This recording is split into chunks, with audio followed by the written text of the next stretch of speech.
Hi everyone. இன்றைக்கி எங்கள் husband வேலையிலேருந்து வரும்போது ஒரு பாக்ஸ் மாதிரி எடுத்துகிட்டு வந்தாங்க. என்னப்பா இது பாக்ஸு அப்படின்னு சொல்லி கேட்குறம்போது, இது வந்து ப்ரொஜெக்டர் என்னோடய ஃப்ரெண்டோடது அப்படின்னு சொன்னாங்க. என்ன ஃப்ரெண்டோடதா அப்படிங்க? ஆமாம், 2 டேஸ் இது எப்படி இருக்குது என்னன்னு செக் பண்ணிவிட்டு நான் ரிட்டர்ன் பண்ணணும் அப்படின்னு சொல்லிக்கிட்டு இருந்தாங்க. அப்படியா, சரி ஓகேப்பா அப்படி சொல்லிவிட்டு நாங்களும் வெயிட் பண்ணிகிட்டு இருந்தோம். அதுக்கப்புறம் அவங்க என்ன பண்ணாங்கன்னா, இங்கே வந்து நம்ம போட்டு பார்ப்போம் எப்படி இருக்குன்னு சொல்லிட்டு ஹாலில் போட்டு பார்த்துட்ருந்தாங்க.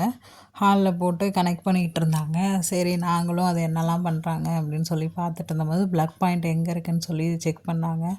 அப்புறம் சரி ஒரு ப்ளக் பாயிண்டில் போட்டு பார்க்கலான்னு சொல்லி போட்டாங்க. ரொம்ப நல்லா இருந்துச்சு, சூப்பராகவே இருந்துச்சு. எனக்கு ரொம்ப சந்தோஷமாக இருந்துச்சு. ஓ சரி ஓகே நல்லா இருக்குது அப்படின்னு சொல்லிட்டு அதுக்கப்புறம் எல்லா சைடுமே அவங்க வச்சு செக் பண்ணிகிட்டு இருந்தாங்க. ஜூம் இன் ஜூம் அவுட் பார்த்து எல்லா சைடும் எப்படி இருக்குது என்னெல்லாம் பார்த்துட்ருந்தாங்க. நானும் அதை பார்த்துக்கிட்டு இருந்தேன். ரொம்ப நேரம் பார்த்துட்ருந்தோம். இது எப்படிலாம் பண்ணலாம், கிளியராக இருக்கா என்ன எப்படி இருக்குது இதெல்லாம் நான் அத்தை என் வீட்டுக்காரர் எல்லாருமே பார்த்துட்ருந்தோம். சரி இதை வந்து இப்போ இங்கே ஃபிக்ஸ் பண்ண முடியாது, எந்த இடத்துலையுமே கரெக்டாக இல்லைன்னு சொல்லிவிட்டு நம்ம ரூமில் போய் ஃபிக்ஸ் பண்ணி பார்க்கலாம் எப்படி இருக்குது அப்படின்னு சொல்லிட்டு போனாங்க. நானும் அவங்க பின்னாடியே போயிட்டு சரி என்ன பண்ணுறாங்க பார்க்கலான்னு சொல்லிவிட்டு அவங்க கூடயே நானும் போய் செக் பண்ண ஆரம்பிச்சிட்டேன். அவங்க என்னெல்லாம் பண்ணுறாங்கன்னு நானும் உட்காந்து பார்த்துட்ருந்தேன். அது ஃபிக்ஸ் பண்ணுறதுக்குள்ளே அவங்கள போட்டு நான் டார்ச்சர் பண்ணிட்டேன். எப்படி பண்ணணும், என்ன பண்ணணும், எது பண்ணணும் அப்படின்னு சொல்லிட்டு டார்ச்சர் பண்ண ஆரம்பிச்சிட்டேன். நீங்கள் இல்லைன்னா எப்படி செய்யணும் பண்ணணும்லாம் நான் கேட்க ஆரம்பிச்சிட்டேன். வெயிட் பண்ண அது எப்படி இருக்குன்னு அது பார்ப்போம், அதுக்கப்புறம் பார்த்துக்கலான்னு சொல்லிகிட்டு இருந்தாங்க. ஓகே நானும் வெயிட் பண்ண ஆரம்பிச்சிட்டேன் அவங்க கூட. அப்புறம் போய் லைட் ஆஃப் பண்ணு, ஒன்றுமே தெரியல, போய் லைட் ஆஃப் பண்ணால் தான் தெரியும்னு சொன்னாங்க. சரி நானும் போய் லைட்லாம் ஆஃப் பண்ணிவிட்டு நானும் வந்து உட்காந்துட்டேன். என்னப்பா ப்ளர்ராக இருக்குது, நல்லா கிளியராகவே இல்லை அப்படின்னு சொல்லி கேட்டுட்ருக்கும்போது, வெயிட் பண்ணு இதை அட்ஜஸ்ட் பண்ணணும், சும்மா எதாவது பேசிகிட்டே இருக்காத, கொஞ்சம் நேரம் வெயிட் பண்ணு அப்படின்னு சொல்லிட்டு இருந்தாங்க. நானும் இதுக்கு மேலே பேசினா கோவப்படுவாங்கன்னு சொல்லிவிட்டு நானும் அமைதியாக வெயிட் பண்ண ஆரம்பிச்சிட்டேன். அப்புறம் நானும் வெயிட் பண்ணிவிட்டு அப்புறம் யூடியூப் போட ஆரம்பிச்சிட்டாங்க.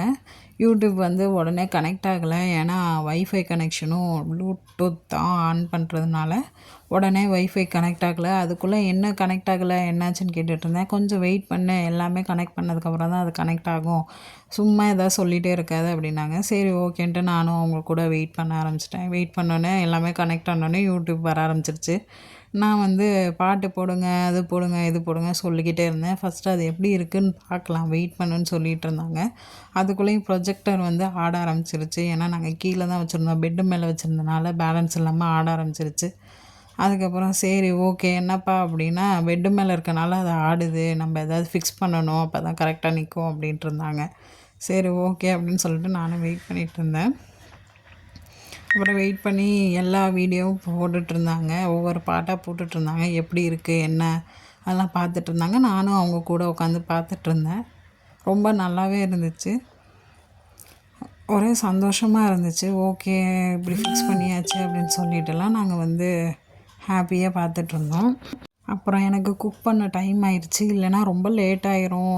இப்போயே வந்து ஒரு 9:30 கிட்ட இருக்கும், 9:00 மேலே ஆகிடுச்சு. இதுக்கு மேலே விட்டோம்னா ரொம்ப லேட் ஆகிடும்னு சொல்லிவிட்டு அதுக்கப்புறம் சரி கிச்சனுக்கு போய் சமைக்கலான்னு சொல்லிவிட்டு கிச்சனில் போய் அத்தை அரிசி ஊற வச்சுருந்தாங்க. அப்புறம் எங்கள் அத்தை எங்கள் கூடயே வந்துட்டாங்க. அரிசி ஊற வச்சுருந்தாங்க. அப்புறம் வந்து புளியும் சரி இதுக்கு மேலே எதுவும் செய்ய முடியாது, ரசமே வச்சிடலான்னு சொல்லிவிட்டு ரசம் வைக்க ஆரம்பிச்சிட்டோம். ரசம் வைக்கிறதுக்கு அத்தை புளியெல்லாம் வாஷ் பண்ணிவிட்டு புளி ஊற வைக்க ஆரம்பிச்சிட்டாங்க. சரி ரசத்துக்கு ஏதாவது சைட் டிஷ் பண்ணணும்னு சொல்லிவிட்டு அத்தை நான் வேணால் உருளைக்கிழங்கு கட் பண்ணி தரேன், நீ வேணால் உருளைக்கிழங்கு பண்ணிடுன்னு சொல்லிவிட்டு அத்தை உட்காந்து உருளைக்கிழங்கு கட் பண்ணிகிட்ருக்காங்க. அதுக்குள்ளே நான் ரசம் வைக்கலான்ட்டு ஜீரகம் அப்புறம் வந்து மிளகு எல்லாம் போட்டு, மிளகு கொஞ்சம் வந்து கொத்தமல்லி சீட்ஸும் போட்டு நான் அரைக்க ஆரம்பிக்கலான்னு சொல்லிவிட்டு கொத்தமல்லி சீட்ஸும் நான் போட ஆரம்பிச்சிட்டேன். போட்டுட்டு ஃபஸ்ட்டு மிக்சியில் ஒரு பவுட்ரு மாதிரி அரைச்சிட்டேன். அது கூட வந்து பச்சை மிளகா, பூண்டு, அதுக்கப்புறம் வந்து கொத்தமல்லி லீஃப் இருக்குல்ல, கொத்தமல்லி லீஃபு, அதுக்கப்புறம் தக்காளி, இதெல்லாமே நான் வந்து எப்போயுமே மிக்சியில் போட்டு அரைச்சிடுவேன். ஏன்னா எதுவுமே வாயில் படக்கூடாதுன்னு சொல்லிவிட்டு எல்லாத்தையும் மிக்சியில் போட்டு அரைச்சிட்டேன்னா அது பேஸ்ட் ஆகிடும். அப்போ யாருக்கும் அதை எடுத்து வைக்க மாட்டாங்க. அதனால நான் எல்லாத்தையுமே போட்டு மிக்சியில் போட்டு அரைச்சி பேஸ்ட் ஆக்கிடுவேன். எப்பயுமே நான் இப்படி தான் பண்ணுவேன். நீங்கள் வேணால் ட்ரை பண்ணி பாருங்கள். கிட்ஸ்லேருந்து யாருமே அதை வந்து தனியாக எடுத்து வைக்க மாட்டாங்க. அதுக்கப்புறம் ரசம் வைக்க ஆரம்பிச்சிட்டேன். கூட கடுகு, ரசத்துக்கு தாளிக்கிறதுக்கு வந்து எண்ணெய், கடுகு, அப்புறம் கருவேப்பிலெல்லாம் போட்டு இந்த பேஸ்ட்டையும் நான் போட்டு நல்லா வதக்கிடுவேன். வதக்கி வச்சா தான் அந்த நல்ல ரசம் சூப்பராக இருக்கும். நீங்கள் வேணால் ட்ரை பண்ணி பாருங்கள். நான் எப்பயுமே இந்த மாதிரி தான் வைப்பேன் ரசம். எப்பயுமே நான் இப்படி தான் ரசம் வைப்பேன். நீங்கள் வேணால் ட்ரை பண்ணி பாருங்கள். எவ்வளோ நல்லா இருக்கும்னு நீங்களே சொல்லுங்கள், கமெண்டில் சொல்லுங்கள். அதுக்கப்புறம் இதை நல்லா வதக்கிட்டு இது கூட மஞ்சள்தூள் அண்ட் உப்பு போட்டு நல்லா வதக்க ஆரம்பிச்சிடுவேன். நல்லா வதக்கிட்டு இது கொஞ்சம் நேரம் வதங்கட்டும்னு சொல்லிவிட்டு நான் விட்டுருவேன். இதை கொஞ்சம் நேரம் அப்படியே வதங்கட்டும்னு சொல்லிவிட்டு நல்லா வதக்கிட்டு இது கூட புளியையும் கரைக்க ஆரம்பிச்சிட்டேன். புளியும் நல்லா கரைச்சி இதில் ஊற்றணும்னு சொல்லிவிட்டு புளி அப்போ தான் கரைக்க ஆரம்பிச்சிருக்கேன். புளியும் கரைச்சி அது கூட வச்சுட்டேன்னா அது கொதித்தோடனே ரசம் ரெடி ஆகிடும். சிம்பிள் வேலை தான். நான் ரொம்ப 5 நிமிஷத்துலேயே பண்ணிடுவேன். இது ரொம்ப சிம்பிள் ரெசிபி எனக்கு இது. அதனால் புளி தண்ணியும் ஊற்றிட்டு நான் வந்து ரசத்தை வைக்கலான்னு சொல்லிவிட்டு புளி தண்ணி ஊற்றி நல்லா ரசம் வைக்க ஆரம்பிச்சிருவேன். அது கூட இந்த மிக்சியில் வந்து அந்த அரைச்ச பேஸ்ட்லாம் இருக்கும்ல கொஞ்சம் கொஞ்சம் அதெல்லாம் கழுவி அதில் ஊற்றியாச்சு. ஊற்றிட்டு இது கொஞ்சம் கொதிக்கட்டும்னு சொல்லிவிட்டு அப்படியே நான் விட்டுருவேன். விட்டுட்டு அத்தை சொன்னாங்க இதில் கொஞ்சம் புளி அதிகமாக இருக்குது தண்ணி ஊற்றுனாங்க. தண்ணி ஊற்றி அதையும் நல்லா வச்சாச்சு. அதுக்கப்புறம் உருளைக்கிழங்கு செய்யலான்னு சொல்லிவிட்டு உருளைக்கிழங்குக்கு பேன் வச்சுட்டேன். நான் வந்து கடுகு, கருவேப்பிலெல்லாம் போட்டு இப்போ தாளிக்க மாட்டேன். எப்பயுமே எண்ணெய் ஊற்றினோடனே நல்லா எண்ணெய் காஞ்சோடனே உருளைக்கிழங்கு போட்டு நல்லா ஃப்ரை பண்ண ஆரம்பிச்சிருவேன். அது நல்லா ஃப்ரை ஆகணும். அது வந்து நல்லா கொஞ்சம் ஓரளவு மொறுன்னு ஃப்ரை ஆகிற வரையும் நான் நல்லா வதக்கிடுவேன். வதக்கிட்டு இது கூட உப்பு அண்ட் மஞ்சத்தூள் போட்டு நல்லா வதக்கிடுவேன். அது கூட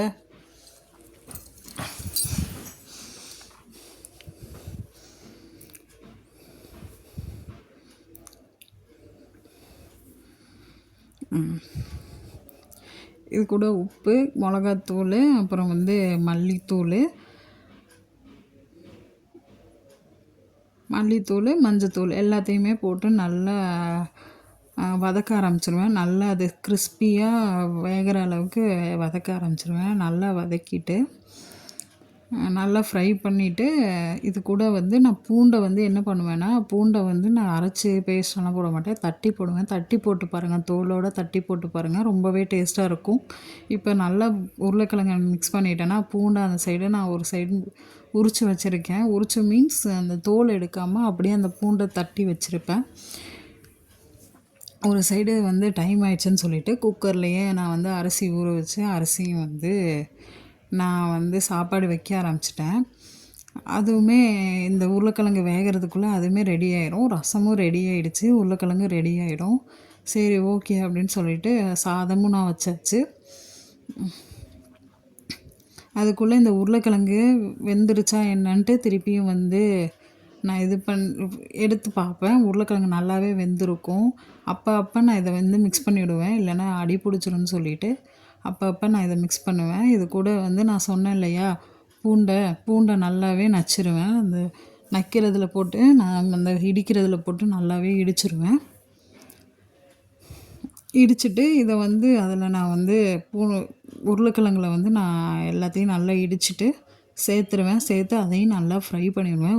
பூண்டு வந்து நல்லா ஃப்ரை ஆகிற வரைக்கும் அதுக்குள்ளேயே போட்டு நல்லா வந்து ஃப்ரை பண்ணிகிட்ருப்பேன். அது கூட கருவேப்பிலை நான் கடைசியாக தான் போடுவேன். கருவேப்பிலை அதுக்குள்ளே கடைசியாக போட்டால் நல்லாவே டேஸ்ட் கொடுக்கும். நீங்கள் வேணால் ட்ரை பண்ணி பாருங்கள் ஒரு டைம். நான் எப்போயுமே கருவேப்பிலை லாஸ்ட்டாக தான் போடுவேன். அது மாதிரி பூண்டு போட்டதுக்கப்புறம் இது கூடயும் கருவேப்பிலை போட்டு நான் ஃப்ரை பண்ண ஆரம்பிச்சிருவேன். இது கொஞ்ச நாளாக நல்லா ஃப்ரை ஆகணும். அந்த பூண்டு வந்து தெரியக்கூடாது, அந்த வெள்ளை வெள்ளையாக வேகாத மாதிரி தெரியக்கூடாது. அதுவும் சேர்ந்து உருளைக்கிழங்கோட நல்லா ஃப்ரை ஆனதுக்கப்புறம் உருளைக்கிழங்கு ரெடி ஆகிடும். அதுவரையும் நானும் பொறுமையாக ஸ்லிம்மில் வச்சு அதை ஃப்ரை பண்ணிக்கிட்டு இருந்தேன். அதுக்கப்புறம் சரி என்ன பண்ணலான்ட்டு பார்த்தா சமைச்ச பாத்திரம்லாம் இருக்குது. சரி இதில் வெந்துட்டுருக்க டைமில் நம்ம அதுக்குள்ளே வந்து பாத்திரம் இருக்குது, கொஞ்சம் பாத்திரத்தை வாஷ் பண்ணிடலான்னு சொல்லிவிட்டு அதையும் வாஷ் பண்ணியாச்சு.